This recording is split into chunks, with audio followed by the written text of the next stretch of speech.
Amy, let me tell you about a magical place that is so exactly designed to be enclosed space, year-round fun for the whole family that I bet you already know what I'm going to say before I even say the name. Let's say it together on three. 1, 2, 3. Great Wolf Lodge. You got it, Amy. My kids loved Great Wolf Lodge when we went. You probably already know that it has a huge indoor water park with a wave pool, lazy river, a bunch of massive water slides. But then your pack can hit the other attractions because wait, there's more. Great Wolf Lodge has adventure-packed attractions like Magi Quest, a live-action game kids can play throughout the lodge, plus the Northern Lights Arcade. Spent some quality time there, so your kid who loves the lazy river and your kid who loves fantasy games will both have a great time. Great Wolf Lodge also offers great dining options and complimentary daily events like nightly dance parties, all under one roof. Unpack the car once and you're settled in to have fun. And with 22 lodges across the country, you're always a short drive away from adventure. We've both had such great times at Great Wolf Lodge, so bring your pack together at a lodge near you. Learn more at greatwolf.com and strengthen the pack.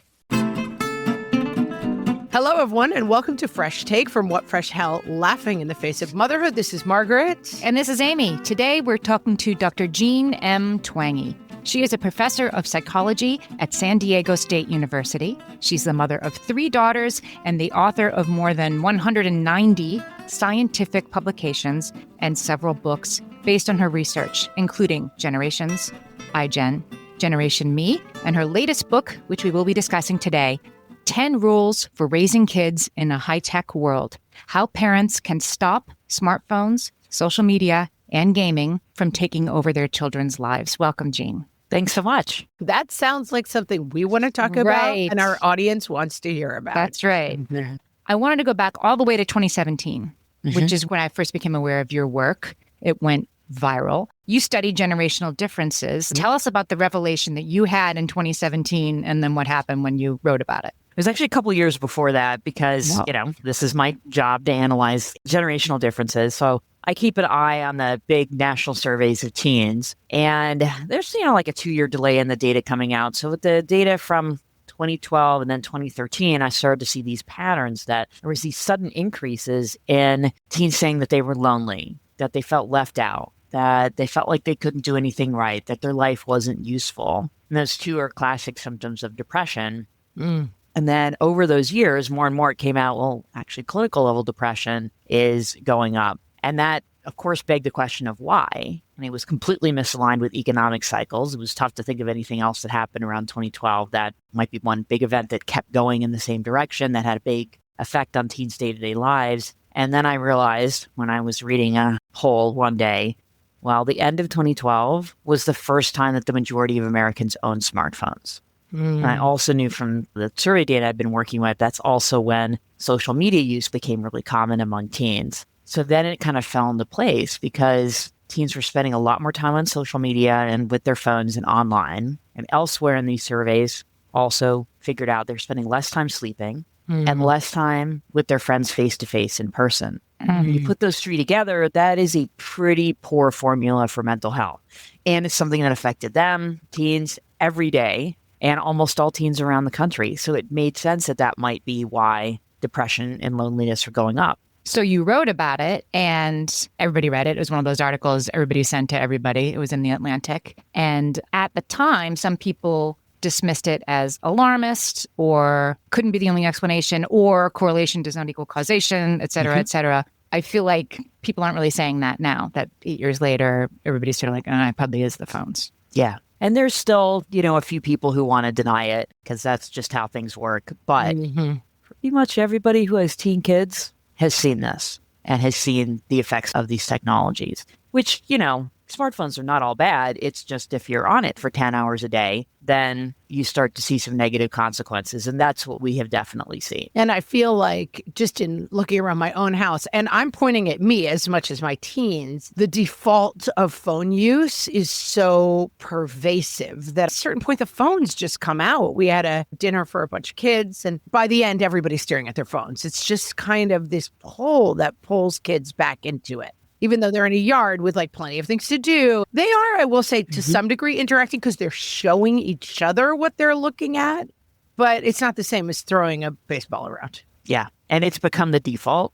And have you ever noticed that once one person takes out the phone, then the other does, and it's this snowball effect? Yes. So, and that was the other thing that got me thinking with the effect on teens is, probably the worst part of it is that they're alone in their rooms on a screen a lot more. But also, just as you're describing, that even when they are together in person, the phone interferes with that.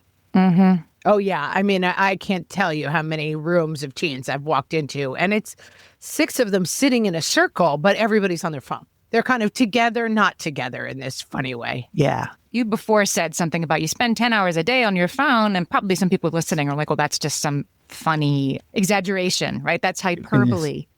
But I couldn't believe some of the numbers you cited in this book that kids are spending 6, 7, 8 hours a day. As you said, it's a full-time job on their phones. And how does that play out in the generational differences that you study? It makes us less happy, but how else does it play out? Well, I think it's definitely behind the increase in sleep deprivation among teens that we see in these surveys, because it's just too tempting to be on the phone late at night, to look at it right before you go to bed and then not sleep well, to look at it in the middle of the night and then not sleep then. So that was one of the statistics that probably stunned me the most, was the Common Sense Media study finding that the majority of 11 to 17-year-olds, when they tracked their phones, so not even self-report, that they had used their phones between midnight and 5 a.m. on school nights. 6 out of 10 of 11 to 17-year-olds. Isn't that crazy? It's crazy and crazy. Not a surprise. Yeah. So I guess that kind of takes us to the 10 rules. They're in the book. And let's start with the rule that people's like, I can't take 10 rules. Give me one rule. What's the one rule that you suggest that parents start with? No electronic devices in the bedroom overnight. So after lights out, preferably within a half hour or so of bedtime, but to get the phone out of the bedroom at night.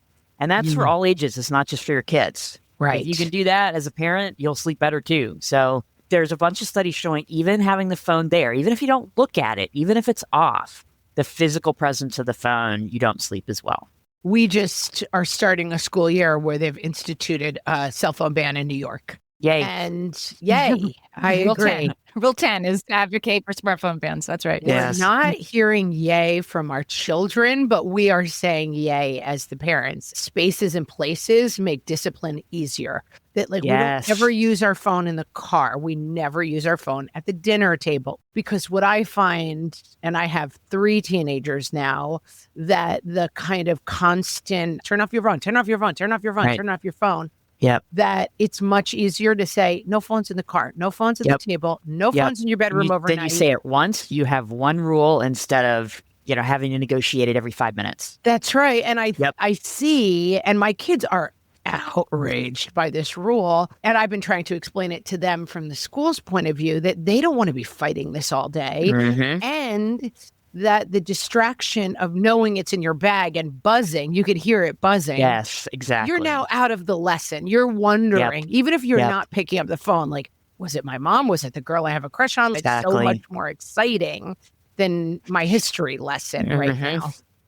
And I really see a change. I mean, we've only been back to school for a month, and I've already seen a huge change. Yeah. So what difference have you noticed? I don't see it so much at school because I'm not with them. But from what I hear from my teacher friends, the fraughtness of it is just so much easier. The kids are complaining about it, but because it's a rule, Amy has a thing she says all the time. Well, the lady says it's time to leave the park, when the alarm goes off. Right. But Somehow, going to leave. Right. Put this on a third party. The governor won't let us do, no matter how much we'd love you to have our phones.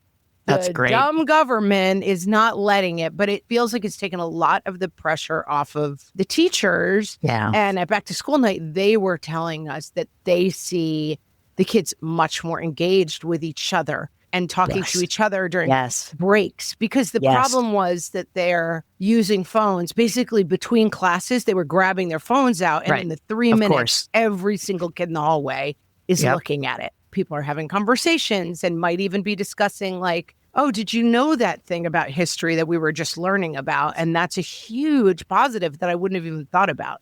Yeah, exactly. And that's why it has to be bell to bell. Same thing for lunch, that then they're talking to each other face to face at lunch. instead of being on their phones. And I think the teenagers, yeah, they're going to complain, but they're going to get used to it. So where it's going to be easier is the kids in like 5th grade, 6th grade, where they're just not going to know any other way. It's probably, I'm sure it's hardest for the 12th graders and the 11th graders, if I had to guess. My kids have had it. It's a second year for them. Actually, I have 2 high school graduates, so it's been in place for a couple of years at their high school. Second year for my daughter. And I haven't heard as much complaining. And I thought one of the most interesting things that you talk about in the book is that my daughter's reaction was sort of like, I know, we got to get rid of them. It's too much. Yeah. And you quote a study where kids are asked, I believe it was agree or disagree with different statements. And it was like, I wish Instagram never existed or didn't exist. And a shockingly high amount of teenagers said yes. Yeah. I think that may have actually even been young adults instead of teenagers, but same principle. Or like Snapstreak. Would you rather there not be Snapstreak? Oh, yeah. That one is teens, even middle school students. Yeah. I heard that a while ago from someone who gave talks at middle schools a lot. He was associated with the Center for Humane Technology, which is run by Tristan Harris. And he said, yeah, I go to middle schools all the time. I say, how many of you have Snapstreaks? And almost everybody raises their hand. How many of you really like Snapstreaks? And all the hands would go down. It's an addict's narrative. So do you find it more alarming or more encouraging that the kids, even if in the beginning they're like grumble about the cell phones, very quickly they're like, oh no, thank God, because it's a terrible thing that I can't put down. The kids own that. Is that even more reason to be alarmed? I think it's encouraging because think about what they're up against that many adults can't even get around, which is just how the social media companies, for example, put billions of dollars into making sure people spend as much time as possible and come back to the app as often as possible. Those algorithms are really, really powerful. They get adults and they get children and teens even more. And yeah, that phone is just very compelling. And there's a lot of behavioral psychology in there too, of like the Pavlovian response when it buzzes or dings, the reward of that dopamine hit, but then you come down from it. And early on, like in 2017, 2018, when I first started giving talks at high schools about this, at first I was really scared. I really thought the kids were going to hate me and that was going to be, old lady, what are you talking about? You don't know. Some of the things my own kids sometimes say to me now, they didn't say that. They didn't say that. I mean, I certainly got pushback from time to time, which I welcome. Like, great, let's talk about that. But most of the time it was, we know, but we don't know how to change it. And that's what this book is for. Okay, let's take a break. When we come back, can we talk more about the algorithms and why they're such a problem? Hellions, it's time for some spring cleaning, and I don't just mean the coat closets. Doing your financial spring cleaning can actually be super easy when you let Monarch do your financial spring cleaning for you. One dashboard that gets your entire financial life organized. No more clutter, no more mess, no more logins scattered everywhere, just accounts, investments, property, and more, all in one place. Get your first year of Monarch for half off, just $50 with promo code FRESH. Monarch allows you to look not only at what you've already spent, but also to plan for the future. With Monarch, you can set savings goals, plan for big purchases, and notice spending trends before they become a problem. I can generate cash flow reports that show me what we spent this quarter, this month, what we're probably going to spend next month, and feel prepared, organized, and knowing how to plan for the future. No more surprises and a lot more clarity. Try Monarch. Use code FRESH at monarch.com to get your first year half off at just $50. That's 50% off your first year at monarch.com with code FRESH. At DSW, we ask the important questions, like, what shoes are you going to wear? Whether you're prepping for wedding season, festival season, or just planning the ultimate vacay, the right shoes can make or break an RSVP. So own the moment. You've got big plans, and we've got just the shoes, at the perfect price, of course. Get ready to get ready with Designer Shoe Warehouse. Head to your DSW store or dsw.com today, and let us surprise you. Amy, when I'm having a good hair day, it usually makes my whole day better. And that's why on every day, I'm taking Nutrafol. Nutrafol is the #1 dermatologist-recommended hair growth supplement brand. And it's the #1 hair growth supplement brand personally used by dermatologists. Nutrafol's hair growth supplements are peer-reviewed, NSF certified for sport, and clinically tested. Nutrafol offers multiple formulas for men and women tailored to different life stages and lifestyle factors, so you get support that's actually right for you. Adding Nutrafol to your daily routine is easy.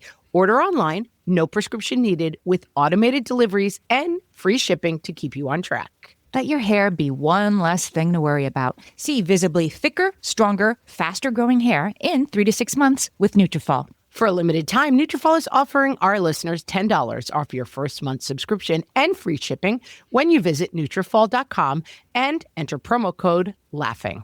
That's Nutrafol.com, spelled Nutrafol.com, promo code LAUGHING. So, Jean, you talk in the book so compellingly about how, the algorithms, we all know, like algorithm, it means you can't put your phone down, right? Mm-hmm. But what you talk about in the book is how the algorithm drives an adolescent user into a rabbit hole. Like my Instagram is not my daughter's Instagram, is not my son's Instagram. They're completely different.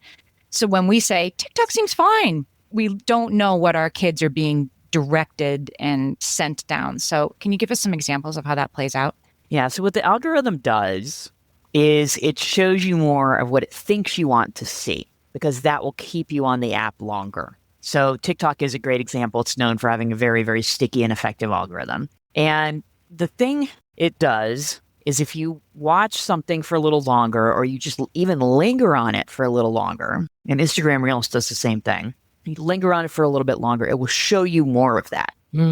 So for, a 45-year-old mom, that might end up being cooking videos or maybe workout videos. But for a teenager, what are they going to do? They're going to look a little bit longer at something that's disturbing, something that's inappropriate, something that's violent, that attracts their attention. And all humans do that, but especially teenagers. Or will pick up on the mood that they're on. And everyone knows how teenagers' moods go up and down within the course of seconds sometimes. And if they're in a bad mood, then it will pull them toward that negative, depressive content. Sometimes, other people talking about their depression or self-harm or suicidal thoughts.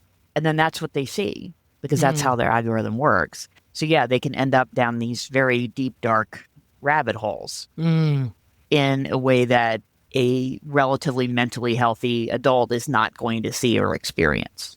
I see this with myself and my kids, that it begins to feel like the world is represented on your algorithm, but it is really a bubble that's represented on your algorithm. So I'm trying to think of an example of something. For some reason, I must have been holding my phone and something from India was playing on my phone. And I guess I let it play for too long. And then for a while, everything on my phone was from India. I was like, I don't understand this language. I don't know what's going on. But it really just showed me that thing of I accidentally strayed too long on here. And now the world is India in my phone, which is kind of a silly example. But I think that if you're looking at content that's like, I'm struggling with depression, then the world seems like the world is Depression Planet, all dark and depressed all the time. I'm really struck by that thing that I think we don't always calculate, which is our kids start to see the world reflected in their phones. I didn't see that danger coming. I thought, well, you want to keep them away from scary content. Yeah, it's sure scary content, but it's much more than that. And so that what you're observing there is right on, because the algorithm also tends to pull for things that make people upset or angry because it gets shared more. So then it's more what they call engagement. So social psychology studies have looked at this for several years and found that consistently anything that makes people angry and upset gets pushed more and gets shared more. So you're going to see more of that. You're going to see more of people fighting, more of people disagreeing, more content that will make you upset or angry because that keeps people on the app.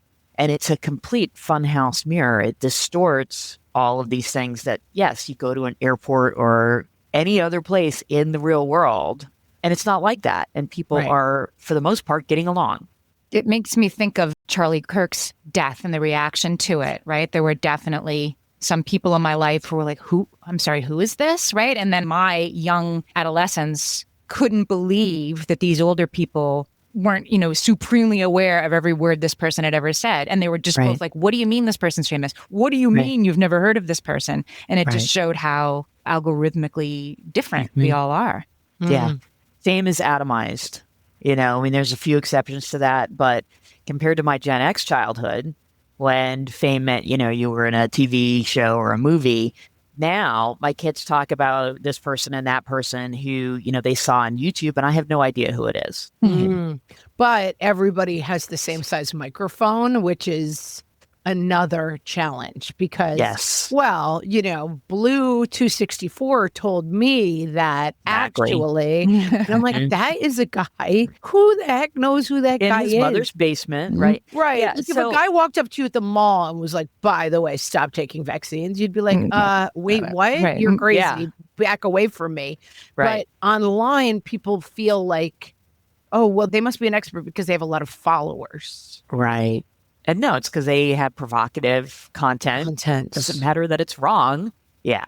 So there's absolute upsides to our system where that, yes, anybody can have a microphone, but there's huge, huge downsides. And that's one of the biggest ones is misinformation and also that political polarization because, the average person online is going to be much more polarizing than the average person you meet in person because polarization, extreme viewpoints, extreme content gets likes and followers. Let me ask you about kids who struggle socially, who find gaming and online friends much easier to access because I have a kid like that and it's a little bit more of a dilemma than my maybe more neurotypical kids for whom it's like, okay, just get offline. I think kids on the spectrum or kids with different neurodiverse issues sometimes find online relationships easier, whether it's lack of eye contact. I don't know exactly why, but what about that situation in terms of, is it always equally bad? Or for some kids, is it like, well, this kid kind of needs it actually? Yeah. Well, it makes me wonder, what did kids on the spectrum do when those resources weren't available? Yeah. Right? And did they more or less, they wanted social interaction, they had to pick up the phone or talk to people in person, and did that change them? I don't know. So you could make that argument. I wouldn't go that far of saying, okay, sorry, kid, because I totally get when kids are in that situation. I would say it's more of like a compromised position of gaming, if that's in real time with your friends, is a lot less obviously toxic than social media, but it can't be 8 hours a day. Yeah. There has to be a limit on it. So I think that still applies for sure. But to favor things that are in real time and with friends makes a lot of sense. That makes a lot of sense. It seems to me, so one of your rules is about parental controls, that they exist and we need to be using them. So what would be some parental controls for a kid who does a lot of gaming? Are there ways to just turn it off after a certain amount of time? Or what would you suggest that parent do? So it should for sure shut down within about like a half hour before their bedtime. So then it's not going to interfere with sleep and they have time to wind down before they go to sleep because games are very, very engaging and they are revving up the brain, and if that's right before sleep, then that's not good. You need to be settling down for sleep. That would be an absolute rule. And then beyond that, it would be some kind of reasonable time limit. And exactly what that is I've heard families deal with that in a number of ways. Some say none on the weekdays, but as much as you want on the weekends. I would go a little bit more moderate, like maybe an hour a day on the weekdays and maybe 2 or 3 on the weekends tops. So then they are getting that interaction, but it's not taking over their lives completely because social interaction is all well and good and gaming can fulfill that, especially for kids on the spectrum. But, a lot of kids on the spectrum have other gifts. And if they don't have the time to develop that, like read extensively in an area they're interested in or write or play music, whatever their gift is, then that's all they're doing on the weekends is gaming. They're not going to develop those gifts. Yeah. And we've talked before that technology, it's kind of like water in like opening door in a submarine. Like it just seeps in all the time. Like I'm keeping you from this. I've got my parental controls. I've got this and that.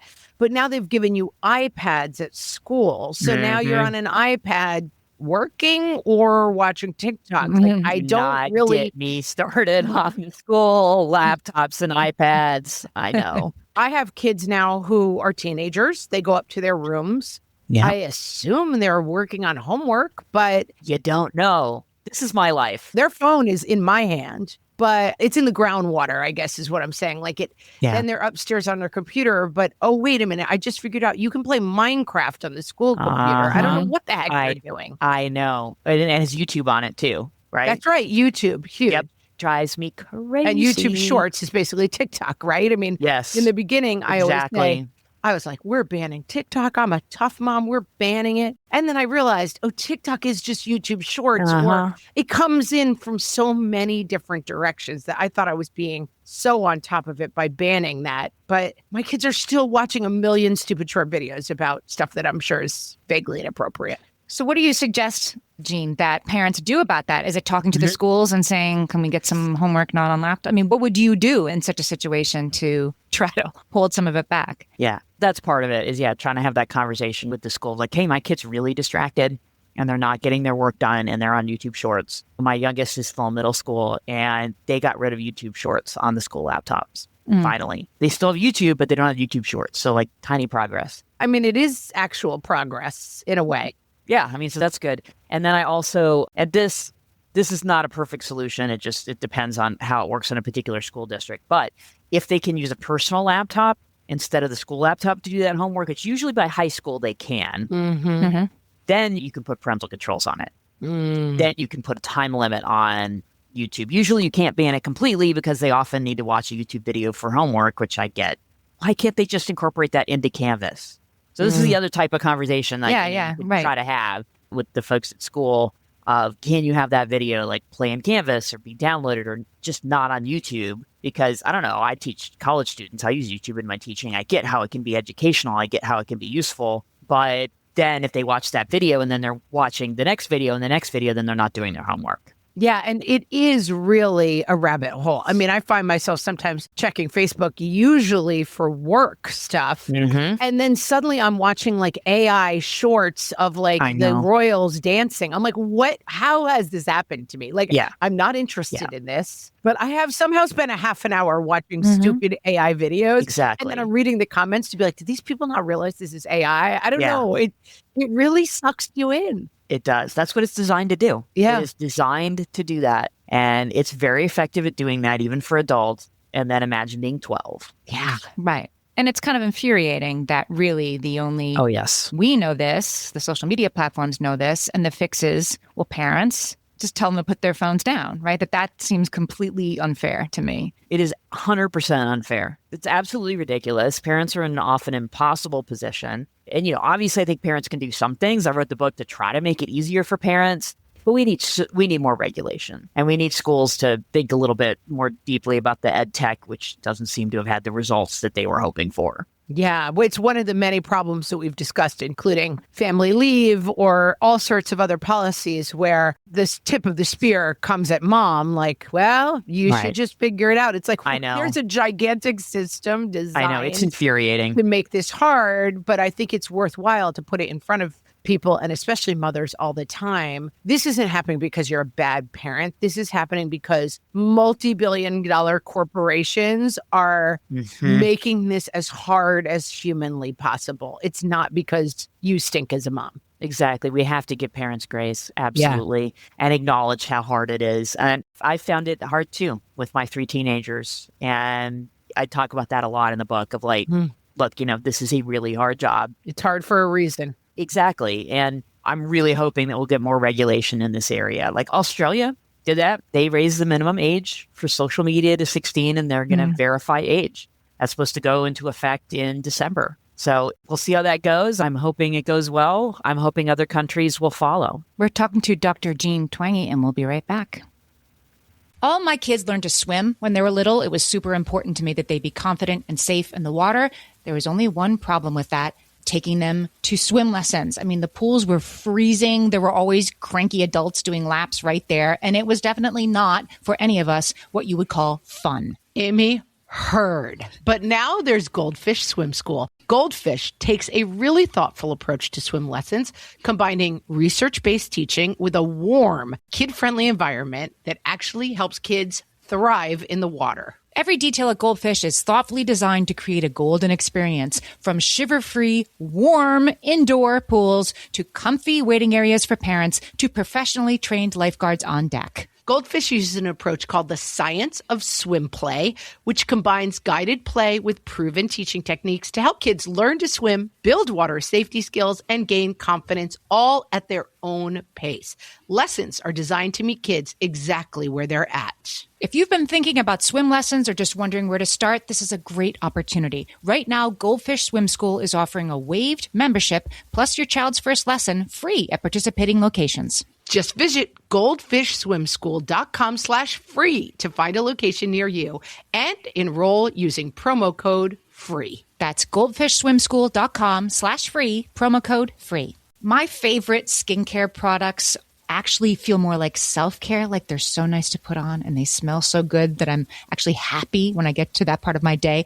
And I swear that is how I feel about Osea's anti-aging body balm. Amy, you are usually the lotions and potions queen on this podcast, but I have to say, hard agree. Osea's anti-aging body balm is a liquid silk body balm that combines the lasting hydration of a lotion with the firming power of a serum, leaving skin smoother and firmer. This body balm is clinically tested and designed to deliver visible results you can see and feel. So we've gotten to use this product for a couple of months now, and I swear I have really noticed firmer and smoother skin, like on the back of my hands. It's like getting a mini spa treatment from head to toe. Get a spring-worthy glow with clean, clinically tested skincare from Osea.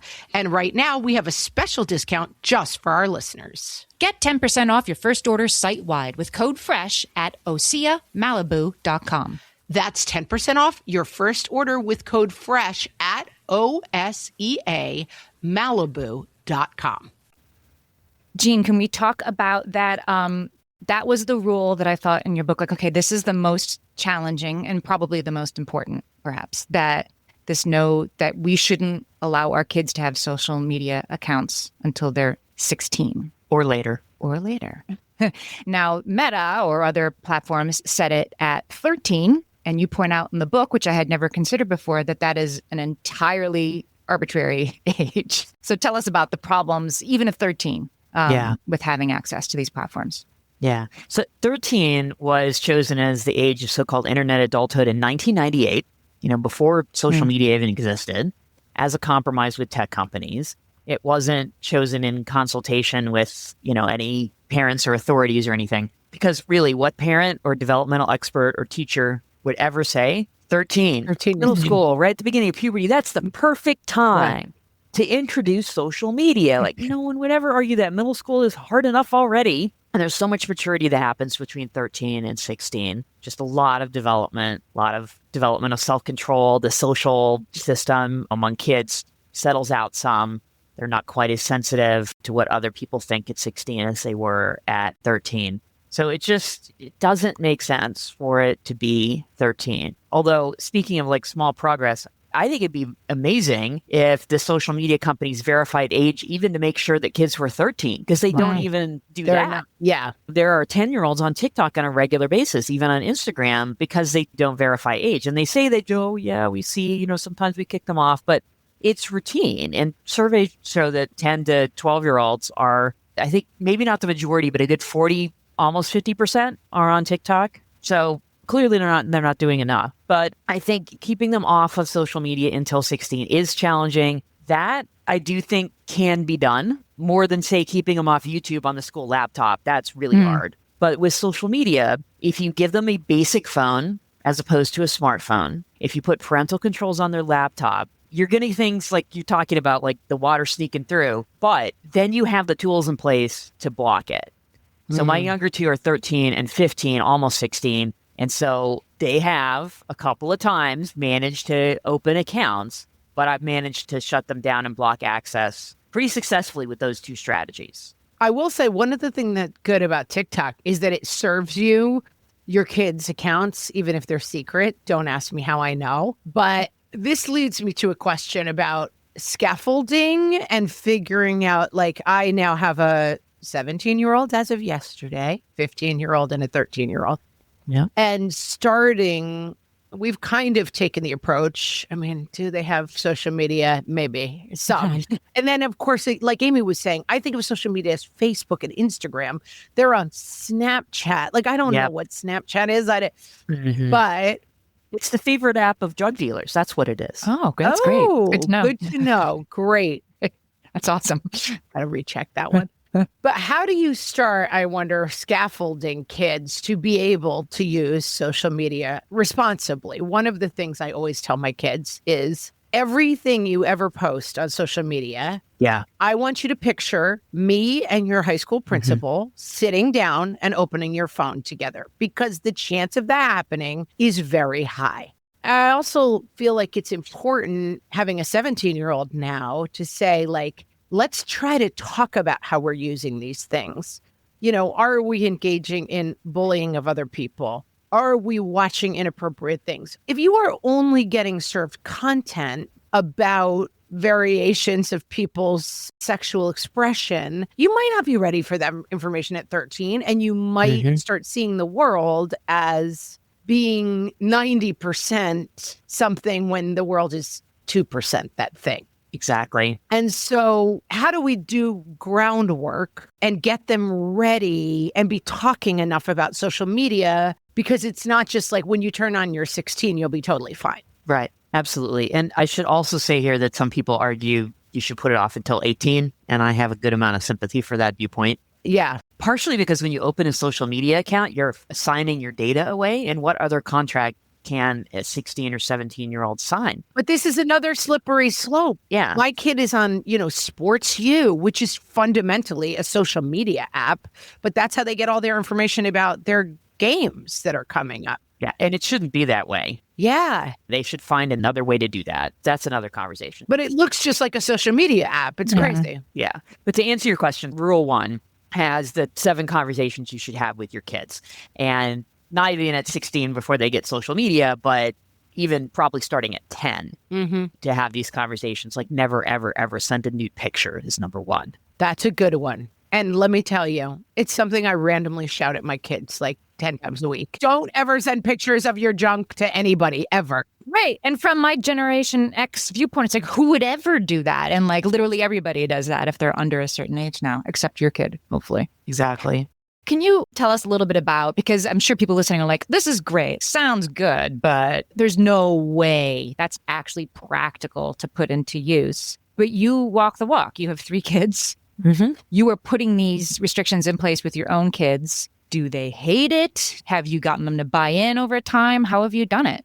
First, I have to say, I have not done it perfectly. I've made mistakes and had to course correct. And there certainly have been some things that my kids have hated more than others, but it can be done. So for one thing, I just got to say this from the outset. It is a total myth that teens have to have social media to be able to communicate with their friends. It's just not true. There's other ways that they can do that. They can text, they can call. They just have to have the conversation with their friends of like, hey, my mom is really mean and she doesn't let me use Snapchat or whatever. Yes. And my 18-year-old had such a great thing to say about this. She said, anyone who won't communicate with you if you're not on a certain app is not actually your friend. And I thought that was really powerful. It's true. We talk a lot about boundary-seeking behavior. I think kids want boundaries around some of this stuff. It's too big for them. They do. Even teens. They want permission to say, I can't go to that keg party because my mom will kill me, because they're not ready to be there. But they also want, like, my mom won't let me participate in sexy TikTok dances because I'm 12. They want it. Exactly. Then they have an out. Yeah. They have an out. Yeah. So you said something in the book that has really stayed with me, to not give your kid a phone, which again, maybe this is for the parents out there who have a 9-year-old who's really angling for that phone for their 10th birthday. You said in the book, if you don't give your kid a phone, that's one fight. It might be a big fight, but it's one fight. But if you do give your kid a phone, it is these small daily fights. Every single day. Every single day. Every single time you go to turn off the gaming console. I'm thinking about the gaming. You do a good job in the book of reframing, like, it's kind of all a problem. It's not just the phone. It's also the laptop and the gaming console. When my kids would be gaming, it was never a good time to turn it off, because that's, of course, how the game is designed. I know. It's a level, and it would be this panic about turning it off every single day. I would say, can you pause it? And they're like, no, we can't pause it. That's not how it works. So, it's a good point. If you haven't waded into this yet, and this sounds really hard, like it is hard, but so is giving them the phone because it doesn't stop being hard. Exactly. Right. One big fight versus 1,000 little fights. I think that's it, that you put it off as long as possible, and then that you have clear, concrete rules for when they're going to get the smartphone. So not when you're ready, honey, but what I say in the book is you get your first smartphone, internet-enabled phone, when you get your driver's license. Then it is a bright line. Wow. That's been really, really helpful. That's smart. I have a 15-year-old about to turn 16. She's working on getting the license, but her DMV appointment isn't until November. And she's like, but I'm turning 16. Can you give it to me for my birthday? No. When you have your license. And she hasn't asked again. We had that one conversation, and then that was it, because it was a very clear line. Another interesting part of this that I find in my own story is, I have to say, I gave my kid a smartphone when they were like 9, because I have 3 closely spaced kids, and at the end of the school day, it was like the scattering of the cockroaches. I could never find them. I really wanted the thing where I could see where they were, because I want to go be able to find their dot. That seems so much easier to me. But I guess that's a place where we have to watch our own story, right? That the convenience of me seeing their dot is maybe not worth having a 10-year-old with a smartphone. You solve one problem and you create 100 others. That's what happens. And that's very common. That's a perfect way to say it. That did solve a pretty big problem for me. I like being able to look at the phone and say, all right, I know where everybody is. And that's right. They got to their lesson that they were supposed to walk to. Great. But solved one problem, created 100. That is going to stay with me.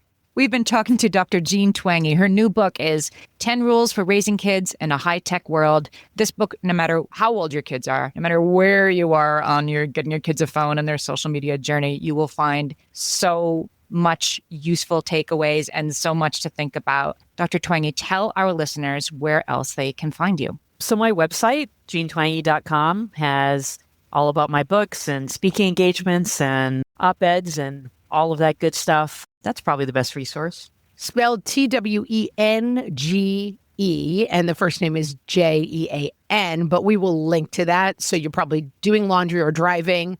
Don't worry about writing it down. We will link to it. It was such a pleasure to talk to you today, Jean. I've been following your research for years, and it's so important what you do. So thanks for talking to us. Yeah, we're huge admirers of yours. Thanks for talking to us. Thanks so much for having me on. It was really fun.